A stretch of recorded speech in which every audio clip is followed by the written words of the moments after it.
Ihanyanisi, ubuchwepheshe bokugalela i-compost ngaphezu komhlaba. Ihanyanisi ibaluleke kakhulu ngokuba ifakwa ekutyeni okuninzi kwase-Afrika. Ihanyanisi inoqondo oluphezulu luka-vitamin C ne-folate, inayo ne-peptide ephezulu enceda ukulwa namathambo abuthathaka.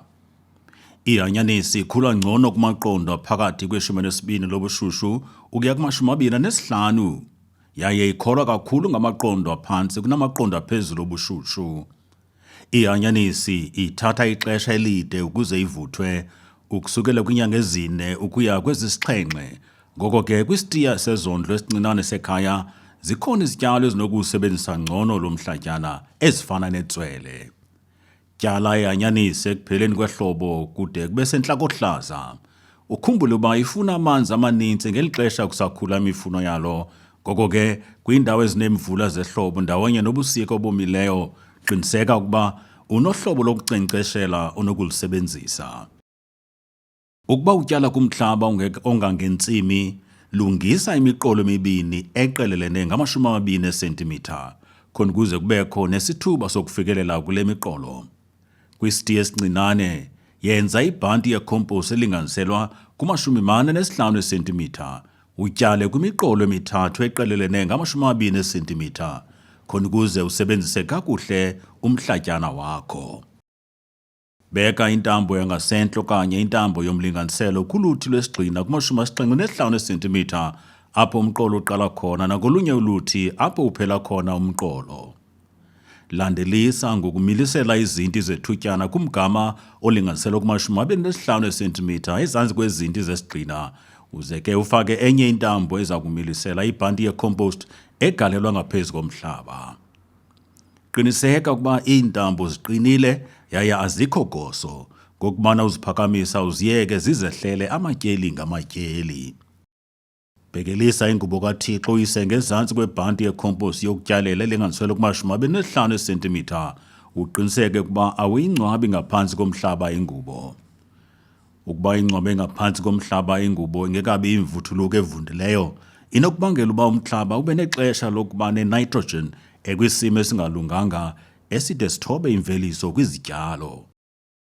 Hloma ifolokhwe yokulima itshone kangama-30 cm ubunzulu, uze uyibuyisele umva kancinane xa uyikhupha ude ubone umhlaba uqhekeka.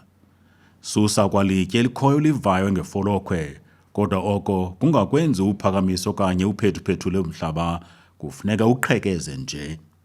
Qhubeka usenza oku kwisithuba ngasinye se-10 cm emqolweni lo wonke.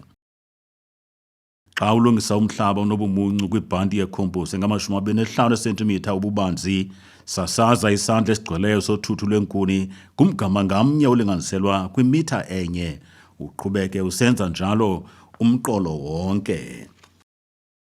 Ihanyanisi itya kancinane, ngoko ke galela ikhompost elinganiselwa kwiisentimitha nje ezimbini ukuphakama ngaphezulu kwama-25 cm ebhanti. Akukho mfuneko yokuyifaka ikhompost emhlabeni. Olu hlobo lokugalela ikhompost ngaphezu komhlaba lulandela ngqo indlela iNkosi yendalo esibonise khona kwasekuqaleni kwamaxesha, apho yacwangcisa ukondla izityalo ngokusuka ngaphezu komhlaba.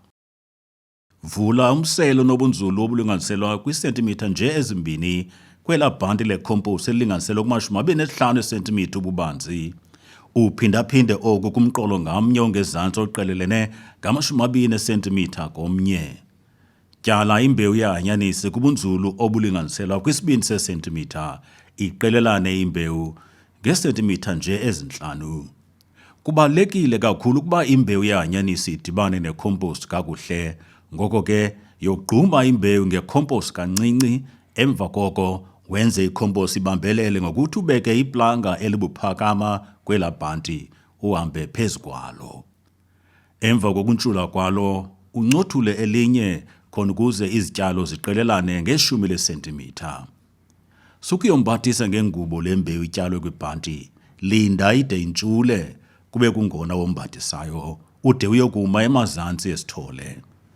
Qiniseka ukuba ingubo yombathise nendledlana zokuhamba ngokugqibeleleyo, ukuphakama kwayo ipha kwi-2.5 cm khona ukuze icinezele ukukhula kokhula igcine nokufuma emhlabeni. Ihanyanisi kungcono ityalwe izizithole. Emva kweveki ezisixhenxe uya kwezisibhozo izithole ziza kube zinobubanzi obulingana nosiba lokubhala phaya kwiziko lokukhulisa izithole yaye zikulungele ukutyalwa emhlabeni. Yombathisa ngengubo elinganisela kwi2.5 sesentimitha ukuphakama ngaphezu kwecompost egalelwe ngaphezu komhlaba wokutyala.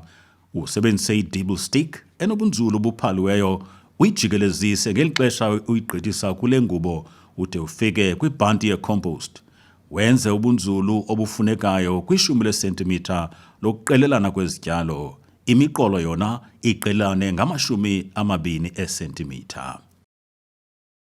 Bamba isithole endaweni yaso, utyhilize ke i-dibble stick okanye ngeminwe yakho ecaleni ube bukekelisa ukuze kutyhilizeke umhlaba kancinane usondele kwiingcambu zesithole.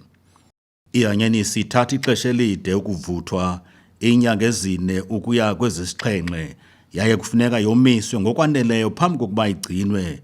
Okokuqala, xa igqabi liqalisa ukuba mthubi, wagobe amagqabi alale, kodwa ungawasiphuli ngokuba oku kukhawulezisa ixesha lokoma kwayo. Emva kokuthatha amagaqa ehanyanisi, wagcine kwindawo enomthunzi, eyomileyo nebetha umoya. Qala usebenzise amagaqa awonzakeleyo uze ke uyihlole rhoqo ngeli xesha uyomisayo ujonga izifo ezinokubakho xa igciniwe. Isishwankathelo. Qhekeza umqolo ngamnye wama-75 esentimitha, ububanzi bungama-25 esentimitha. Galela isandla esigcweleyo sothuthu lweenkuni kumgama ngamnye ulinganiselwa kwimitha enye.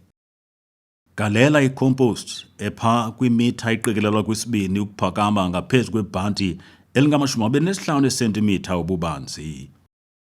Xa izizithole, yombathisa ngengubo kaThixo. Xa iyimbewu, vula umsele oyisentimitha nje ezimbini ubunzulu kuma-20 sentimitha emiqolo. Izithole. Tyala izithole ziqelelane nge10 lesentimitha kwimiqolo emibini kuma-20 sentimitha. Imbewu. Tyala kwi2 sesentimitha sobunzulu iqelelane nge5 sesentimitha wogqume ngokupheleleyo. Emva kokuntshula yicuthe iqelelane nge10 lesentimitha.